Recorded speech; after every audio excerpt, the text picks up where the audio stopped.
Hey everybody, Sharon here from VidGamiac.com. Here we are today back in Western Press grabbing two achievements. Qantas never crashed and the wait is over. Both of these are going to be done in custom tournament in memory mode. So which one of these want to have these settings? Make sure you set the player count to 2. You want to set the bot count to 0. Set the combo style to memory. You are going to need 2 controllers for this, by the way, in case you didn't know.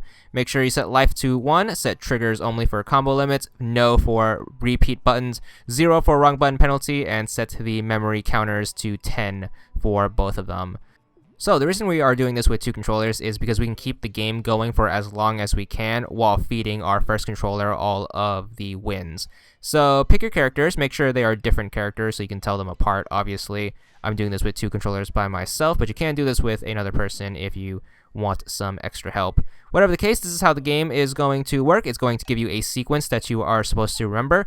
It's going to start off at 10. Since we set it to trigger only and no repeats, it's always going to start out as a trigger. Just remember that first button, and then all you have to do is just mash the triggers alternating. So for example, if you get right trigger first, you want to do right trigger, left trigger, and keep mashing that until the sequence ends. So the first one is going to be 10 sequences, and if you happen to get it correct with the first controller, you should get an achievement called Don't Believe His Lies for 10 gamer score.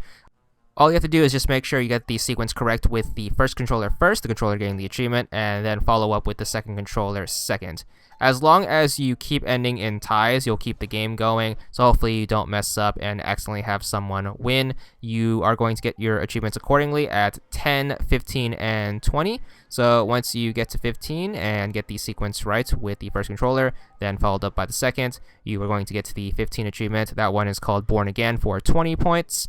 Then we are going to shoot for 20, so keep going until you hit 20.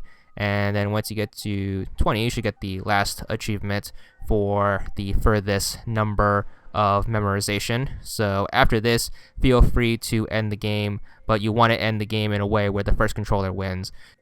So once you hit 20, you should get to the achievement called Qantas Never Crashed. That's going to be for 50 points, and then you can feel free to forfeit the game with the second controller. So let's say you get to 21 or higher. Just make sure you get the sequence right with the first controller and then mess up with the second controller. You can just tap the same trigger over and over, and that way half of your inputs are going to fail. Then you are going to lose the round and then forfeit. And then your first controller is going to end up with the win, and also you are going to end up with the last achievement.